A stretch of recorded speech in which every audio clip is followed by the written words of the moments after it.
Já fizemos 2 programas com padres, 2 com evangélicos, 1 com ateu e hoje faremos o 2º programa com espíritas.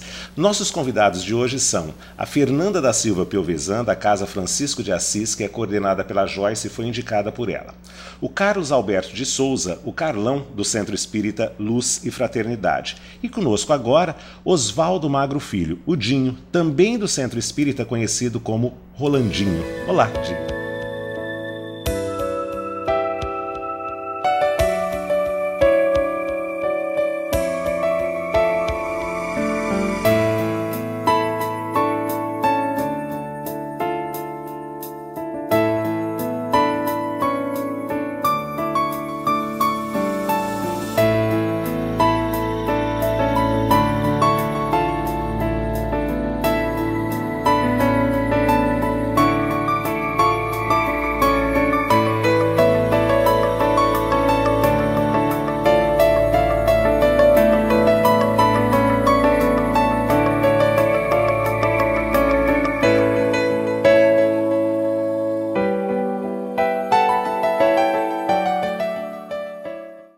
O que é espiritismo? É uma doutrina que foi codificada por Allan Kardec na França. E ela tem como obras básicas, o que caracteriza a doutrina, 5 livros. O Livro dos Espíritos, o Livro dos Médiuns, o Evangelho segundo o Espiritismo, o Céu e o Inferno e a Gênese. E tudo isso foi escrito pelo Allan Kardec? De verdade, aconteciam fenômenos espirituais em Paris na época e ele resolveu montar perguntas, obtendo respostas, e estas respostas acabam compondo as obras básicas. De vez em quando eu vou fazer umas provocações para o Dinho e eu quero que os espíritas entendam isso como eu tenho autorização dele para fazer. Para vocês terem uma ideia, na década de 80 nós passamos uma noite para ele me convencer, claro que ele não conseguiu, né? Mas nem eu consegui convencer, do contrário. Que eu não acredito ainda em justiça cósmica, lastreado pela minha experiência imediata. Então eu dizia para ele que para que isso ocorresse, os espíritos precisariam nascer todos de uma mesma fornada, todos no mesmo contexto, não um na Etiópia, o outro na Suíça, e depois eles iam se desigualando de acordo com o livre-arbítrio. Então eu não acredito nisso. E o que eu vou falar agora é assim, espírita é muito metido a dizer que o espiritismo é ciência, tem muita coisa comprovada pela ciência.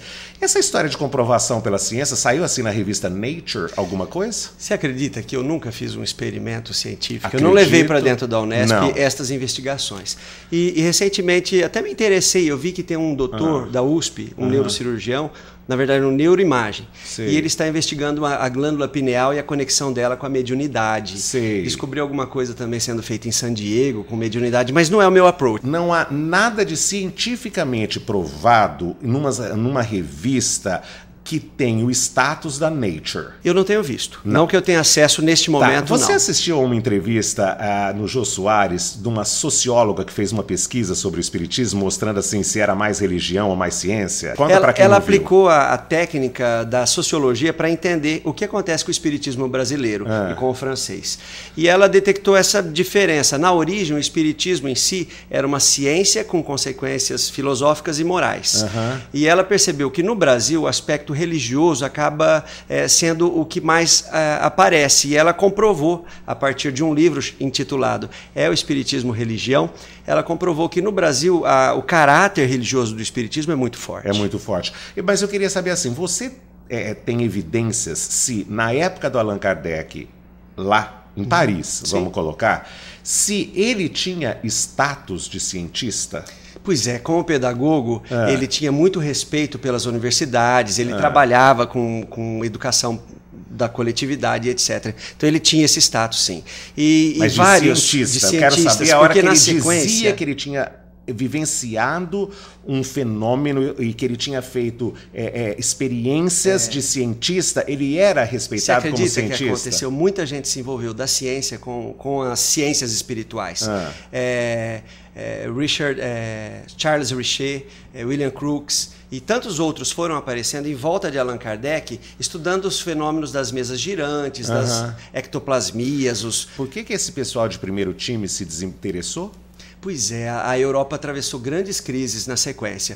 Nós vimos que o totalitarismo da política acabou acontecendo, as guerras mundiais, e de fato as manifestações diminuíram os acontecimentos na Europa, e no Brasil já havia sido plantado o espiritismo, com Bezerra de Menezes naquele início, depois Chico Xavier desbravando todo esse território. Mas e você? Como é que você conheceu a doutrina espírita, Dinho? De fato, algumas coisas aconteceram e que você pode colocar no conceito de fé, não sei nem como responder. Mas me chegou um livro há 2000 anos, amei. Descobri que esse livro era uma psicografia de Chico. Xavier, quem era? Chico Xavier. Quem é Chico e quem é Emmanuel? Nisso aconteceu um convite para eu ir a Uberaba conhecer Chico Xavier numa reunião mediúnica. Aí você ficou encantado. Pois é, quando eu entrei na reunião, aquele senhor, seus 80 anos, numa mesa, psicografando sem parar, ininterruptamente, horas a fio. E quando ele começou a fazer a leitura das cartas, e as mães, os pais ali na plateia, chorando, reconhecendo a legitimidade da manifestação, aquilo me arrastou. Você não precisava de ciência nenhuma para provar nada, a experiência imediata te convenceu. Me arrepiou. Me arrepiou. Eu queria, falando em arrepiar, você me contou uma experiência com um acidente grave, acho que na sua família. Conte para eles. Você acredita que, assim, quando a gente perde um familiar, o que queremos do espírita? Uma carta. Já saímos atrás de um médium para ele mandar uma psicografia. E eu já era espírita quando meu pai faleceu. Mas guardei comigo, deixe as coisas acontecerem naturalmente. Mas eu não esperava que a nossa família ia atravessar uma prova tão difícil. 4 pessoas da mesma família, voltando de São José do Rio Preto, sofrem um acidente em Polônia. Morreu meu tio, minha tia, minha prima. Sobrou uma prima da família. Essa garota que sobreviveu, ela foi para a UTI do hospital de base, ficou lá por dias, e quando despertou, ainda entubada, ela solicitou a presença da minha mãe. Sim. Minha mãe lá chegou e ela, por escrito, pegando aqueles papéis, relatou: tia Ira, nome da minha mãe, o tio Oswaldo me socorreu no acidente. Tio Oswaldo, seu pai? Meu pai, falecido alguns anos antes desse acidente. O tio Oswaldo, o coração dele brilhava, e eu perguntei: mas tio, por que seu coração brilha? Ele dizia que havia sido um pai de família honesto, cumprido com as suas responsabilidades. E nós sabemos, meu pai faleceu com infarto, então o coração é a área mais doente dele, era a área que ela relatou que mais brilhava. Mas as coisas, à medida que ela foi se recuperando, recuperou a lucidez, descobriu toda a dor da família, e hoje Maria Cecília está em São José do Rio Preto, ela até hoje segura a barra e ela nos coloca: Dinho, aquilo não foi uma alucinação, não foi um catarse, eu me lembro dele me socorrendo. Não foi anóxia, é isso? Quando se desprende o espírito do corpo, não tem uma história assim? Tem uma história, é super interessante, lançou um artigo questionando isso. Super interessante. A revista. O que ela te diz é: aquilo não foi anóxia, aquilo não foi essa experiência, eu tive uma experiência espiritual mesmo, é isso? É o que ela afirma. É o que ela afirma. O que é a tendência do universo? É a harmonia ou é o caos, na sua opinião? Pois é. Se formos analisar grosso modo, o caos deveria ser a ordem. E por si, um tipo de ordem.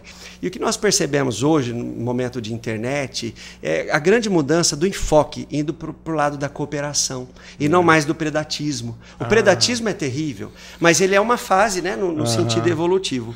Então, a tendência é para a harmonia. Só que tem que ter trabalho.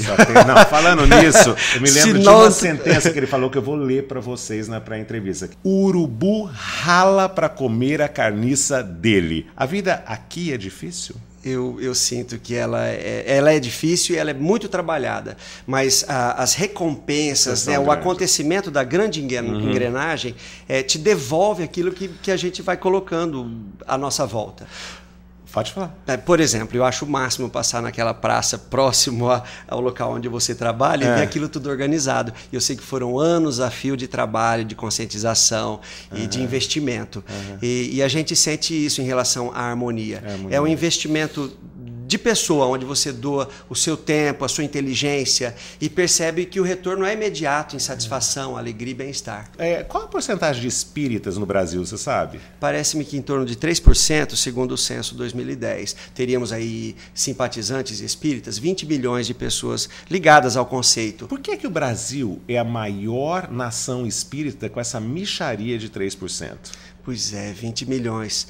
Mas nós temos que Não, eu estou só falando de porcentagem, quer dizer, é muito pouco perto. Qual é a religião que nós mais temos? Catolicismo, 54%. Então, perto de catolicismo é muito pouco. E ainda assim, com essa mixaria de porcentagem, o Brasil é o maior. Desprestigiado esse espiritismo mundo afora, né? Se for analisar desta forma, a gente quer mais volume, mais gente, mas nós temos que a estatística de que são pessoas com maior grau de escolaridade. Parece-me também que há pesquisas que mostram que, se considerada religião, a religião espírita é a que tem mais seguidores com maior número proporcionalmente, de alta escolaridade. É isso mesmo? Pois é, isso tem sido registrado. Por que é que, eu não sei se ainda há, mas durante um tempo existia uma certa vergonha de se ser espírita? Hoje eu sinto que existe até um certo orgulho. Ainda há a vergonha, há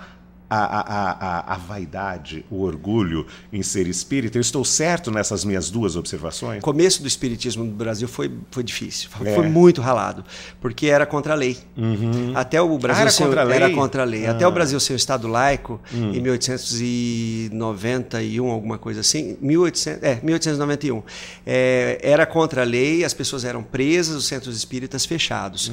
Mesmo depois que se tornou a Constituição foi feita, nós tínhamos o crime de charlatanismo, o crime de espiritismo, o que complicou muito a vida dos primeiros espíritas. O que era o crime de espiritismo? Praticar o espiritismo era considerado um crime. Ainda há quem sinta vergonha de dizer que é espírita, na sua opinião?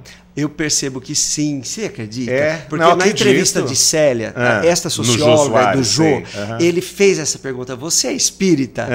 Ela titubeou, ela contou que frequentou. Então eu senti que ela flertou com o Roelf da Unesp, seu colega, disse aqui pra gente que é ateu, né? E ele disse que flertou com o espiritismo e foi católico, mas só flertou. E eu senti de Célia que ela, quando o Jô a instigou, ela recuou.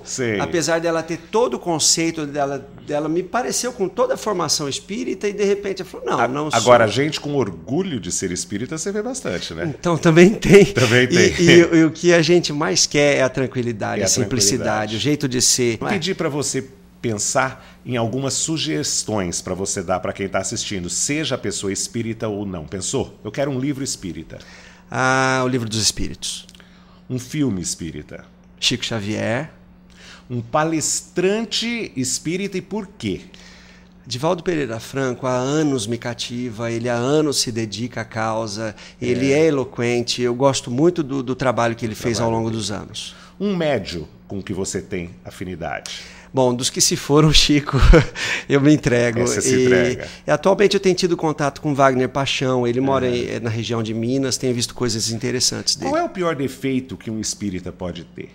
Nossa, acho que é o meu também, orgulho. Quando a gente tem muito vaidade. É horrível, é muito difícil. E a melhor qualidade que um espírita pode ter? A batalha que ele tem de se tornar uma pessoa melhor. Todo dia. Você tem essa batalha? Nossa, diariamente. O que você quer dessa vida material e da que virá, aí segundo vocês, imediatamente depois dessa vida material? Primeiro dessa vida, o que você quer? Eu estou sentindo, eu não sei se você sente, com os amigos, com a família, com essa troca de experiências, que o céu já está acontecendo. Sabe? Que está gostoso. O céu já está acontecendo aqui? Tá gostosa a vida. Está gostosa a vida. Tem muito trabalho para fazer, as pessoas estão abertas às sugestões, as pessoas querem se envolver nas causas, não só espírita, mas nas causas em geral, em pró a melhoria do mundo. Mudou a vibe, vamos assim dizer. Na outra vida, você quer o quê se aqui já está tão bom? Eu quero seguir esta. Você quer continuar? Eu queria. Antes de eu te fazer a última, eu queria saber o que é exatamente água fluida ou fluidificada. Meu Deus, tomar banho é a melhor coisa do mundo, né? Ainda mais, e se essa água que eu for beber de repente, essa água tiver tido um cuidado de uma prece, um bom pensamento junto dela. Então a água ela tem essa característica de poder absorver as energias e de ser utilizada depois como algo para te revitalizar. Não para substituir uma medicação. Puxa, eu estou tratando de câncer e pelo resolvi amor de Deus, com água fluidificada. Não é isso ou aquilo, é isso e aquilo. Mas a água fluidificada, ela Mas o quê? Seria uma água benta para o católico? O católico tem água benta, é isso? Por que não, né? Nós teríamos uma água da qual um padre, um pastor, alguém colocou uma prece ali, a água fluidificada no centro espírita, ela tem as melhores intenções, né? Para terminar, Eu quero uma frase ou um pensamento espírita que você queira dividir com a gente. É o de Kardec, né? O verdadeiro espírito é aquele que hoje tenta ser melhor que ontem e amanhã vai ser melhor que hoje. Muito obrigado pela entrevista. Obrigadão, querido.